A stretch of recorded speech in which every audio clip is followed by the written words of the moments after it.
سب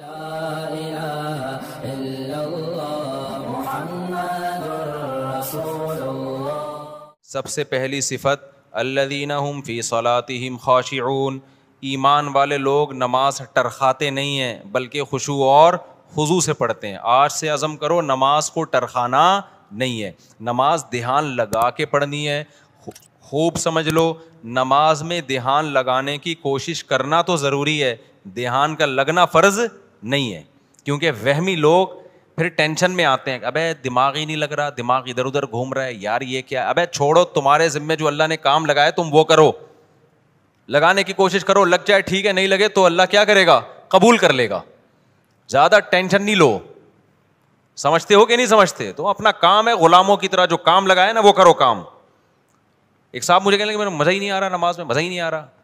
میں نے کہا اچھا تم مجھے بتاؤ، تمہارا باس تمہیں کوئی کام کہتا ہے کہ یہ چیک جا کے نا بینک سے کیش کرا کے لے آ، آپ کہتے ہو یار مزہ ہی نہیں آ رہا، بھائی ویڈیو نہیں بنائے لکھا ہوا ہے نا، آپ کہتے ہو یار مزہ ہی نہیں آ رہا، میں گیا، وہ فیلنگ ہی نہیں ہو رہی کہ باس کی خدمت کر رہا ہوں، وہ ثواب مل رہا ہے یا پیسے ملیں گے تنخواہ، وہ فیلنگز ہی پیدا نہیں ہو رہی۔ اب آپ گئے اور چیک کے بغیر واپس آ گئے۔ سر وہ اصل میں ایکچولی جو موٹیویشن چاہیے نا جو کام کرنے کے لیے، وہ موٹیویشن نہیں مل رہی، وہ ایک تھپڑ لگائے گا کھینچ کے آپ کو، بولے گا تیرے کو جو کام دیا تھا وہ تو نے کیا کہ نہیں کیا، فیلنگ ویلنگ گئی تیل لینے۔ تو اسی طرح اللہ نے جو ہمارے ذمے کام لگایا ہے نا، وہ کام لگائے، نماز پڑھو اور دل لگانے کی کوشش کرو، بس لگے نہ لگے یہ ہمارا مسئلہ نہیں ہے، کیونکہ لوگ چھوڑ دیتے ہیں، یار نماز میں کیا فائدہ، دل ہی نہیں لگ رہا، دماغ ادھر ادھر بٹتا ہے، تو یار ایسی نماز کا کیا فائدہ۔ ابے تیرے ذمے خدا نے نماز لگائی ہے، تجھے پڑھنا پڑے گی، اور نماز پڑھ، سلام پھیر، پتلی گلی سے نکل تو فرض پورا کرنا ہے ہم نے ہر صورت میں، ان چکروں میں نہ پڑا کرو کہ دل لگ رہا ہے کہ نہیں لگ رہا۔ سمجھتے ہو؟ نماز میں وسوسے بہت آتے ہیں، کیسے بھگایا جائے؟ دیکھو نماز میں وسوسے اگر اس طرح کے آ رہے ہیں نا، وسوسے دو طرح کے ہوتے ہیں۔ بعض لوگوں کو طہارت یعنی ناپاکی کا وسوسہ شروع ہو جاتا ہے کہ پتہ نہیں ہوا تو نہیں خارج ہوئی ہے، پیشاب کا قطرہ تو نہیں نکلا، تو اس کے بارے میں صحیح حدیث ہے کہ جب تک 100% یقین نہ ہو وضو ٹوٹنے کا، اس وقت تک یہی سمجھا جائے گا کہ وضو باقی ہے۔ اب جو وسوسے کا مریض ہے اس کو یہ شبہ ہوتا ہے پتہ نہیں مجھے 100% یقین ہو رہا ہے کہ نہیں ہو رہا ہے، تو اس کا علماء نے حل لکھا ہے کہ اگر آپ قسم اٹھا کے کہہ سکیں نا، کوئی اس وقت پوچھے کہ بھئی آپ کی ہوا خارج ہوئی ہے یا پیشاب کا قطرہ نکلا ہے، تو آپ قسم اٹھا کے بولیں اللہ کی قسم ہوا خارج ہوئی ہے، تو یہ اس کی علامت ہے آپ کو 100% یقین ہے۔ یعنی اگر آپ قسم اٹھا سکتے ہو تو کہا جائے گا کہ وضو ٹوٹا ہے۔ لیکن جو وہمی ہے نا وہ کہے گا پتہ نہیں میں قسم اٹھا سکتا ہوں کہ نہیں اٹھا سکتا، یہ بھی ہوتا ہے۔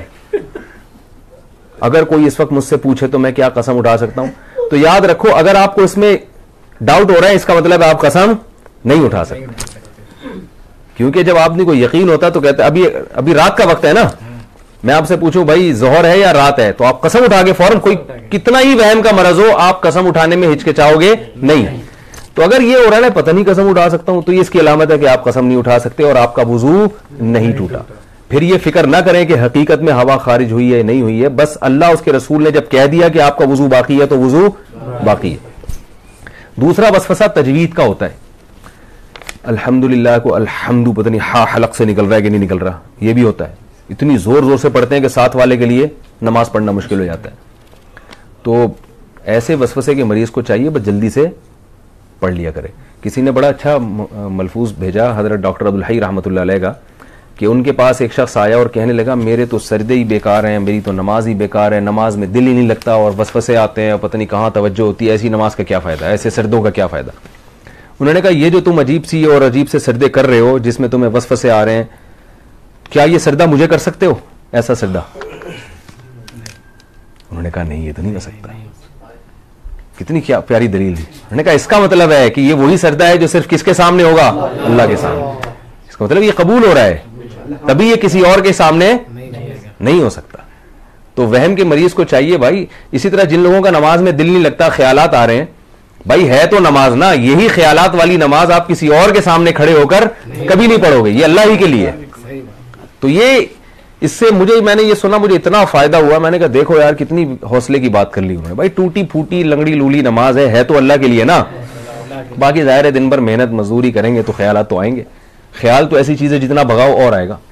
وہ لطیفہ سنا ہے کتے والا، وہ ایک پیر صاحب نے کسی کو, جعلی پیر تھے نا, تو یہ تعویذ گنڈوں کا کام بہت کرتے ہیں, تو انہوں نے کسی کو تعویذ دیا اور 50-60 ہزار روپے اس تعویذ کی قیمت لی. اس دیہاتی کو کہا کہ یہ تعویذ ہے 50-60 ہزار روپے کا ہے, اور اب ان کو پتا تھا اثر ورثہ تو کچھ ہوگا نہیں, تو پیسے یہ مانگنے آ جائے گا. تو انہوں نے اس گنوار کو, دیہاتی کو کہا یہ تعویذ جب اثر کرے گا, جب گھر میں جب تم داخل ہونا اس تعویذ کو لے کے, تو کالے کتے کا تصور دماغ میں نہیں ہونا چاہیے. اب آپ بتاؤ کون گھر میں داخل ہوتا ہے تو کالے کتے کا تصور ہوتا ہے؟ کسی کو بھی نہیں ہوتا. انہوں نے بولا جب گھر میں جاؤ گے تو کالا کتا نہیں ہونا چاہیے. اب وہ کہہ رہے یار 50 ہزار روپے خرچ ہو گئے, اور اگر کالا کتا دماغ میں آ گیا تو سارا تعویذ ضائع. اب وہ بار بار کہہ رہے یار یہ کالا کتا نکلے کسی طریقے سے, چھٹک رہا ہے یوں کر کے کالا کتا. وہ جتنا نکالو گے اتنا ہی دماغ میں آ رہا ہے. اب گھر کی دہلیز پہ پہنچ گیا تو یوں کر کے کتا نکال رہا ہے, کتا نکال رہا ہے, اور آ بھی کالا ہی رہا ہے. کہہ رہے کمبخت ایک تو آ بھی کتا رہا ہے اور اوپر سے کالا ہی آ رہا ہے. بھائی 3 دن تک یہ کرتا رہا ہے, گھر میں داخل ہی نہیں ہو رہا, بچوں کو باہر نکال دیا, کھانا ادھر ہی دو مجھے, جب کتا نکلے گا تو گھر میں داخل ہوگا میں. لیکن کتے نے تو اور گھسنا تھا اور گھسنا تھا. بالآخر یہی ہوا کہ گھر میں گیا تو ذہن میں کتا تھا. بعد میں آیا وہ اپنے جعلی پیر سے کہنے لگا یہ اثر ہی نہیں. انہوں نے میں دیکھا مجھے تو پتہ چل جاتا ہے تمہارے ذہن میں کتا تھا, اور عقیدت ہوگی کہ ایک تو ان کو پتہ بھی چل گیا. تو وسوسہ ایسی چیز ہے جتنا نکالو گے اتنا ہی آئے گا. اس لیے حکیم الامہ حضرت مولانا اشرف علی تھانوی رحمہ اللہ نے لکھا ہے کہ وسوسے کا حل یہ ہے کہ نہ نکالو نہ خود سے سوچو. جو خود سے آ رہا ہے آنے دو, آنے دو. اللہ جب اسی وسوسے کے ساتھ نماز قبول کر رہا ہے تو ٹھیک ہے.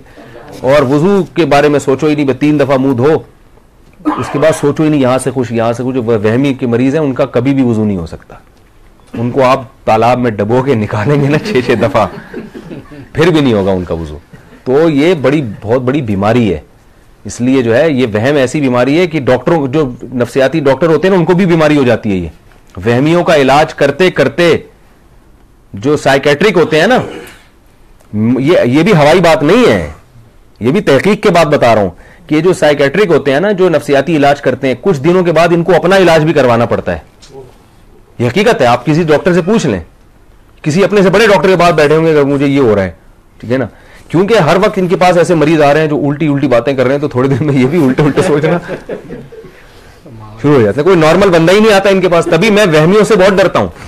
کسی کو طلاق کا وہم ہو گیا, کسی کو جناب طہارت کا وہم ہو گیا, تو زیادہ فون آتے ہیں, پھر میں اس کو وہمیوں کی لسٹ میں ڈالتا ہوں. میں کہ بھائی تو پاگل ہے, ہم کو تو نہیں پاگل بنانا, تو ہم بھی یہی سوچنا شروع کر دیں. میں 2-4 دفعہ اب نہیں بتاؤں گا مسئلہ. تو وہ کیا ہوا تھا, وہ اسی طرح ایک بندہ کیا, اس کو وہم ہو گیا تھا کہ میں بندر ہوں. تو وہ ڈاکٹر صاحب کے پاس گیا, ڈاکٹر صاحب مجھے وہم ہے کہ میں بندر ہوں. ڈاکٹر نے کہا پنکھے سے نیچے اتر کے تو بات کروں گا نا بھائی میں. تو وہ ایک اور ہے نا کہ ایک ڈاکٹر, ایک آدمی, اس کو 1 کے 2 نظر آتے تھے. ڈاکٹر کے پاس گیا کہ مجھے 1 کے 2 نظر آتے ہیں, کوئی علاج بتائیں. ڈاکٹر نے کہا آپ تینوں کو یہ بیماری ہے کیا؟ آپ تینوں آدمی کو یہ بیماری. تو بعض دفعہ ڈاکٹر خود اس میں مبتلا ہوتا ہے. تو وہم کا علاج خود ہی کر سکتے ہیں بھائی. وہ کیا ہے کہ وہم کو لفٹ نہ کرائیں.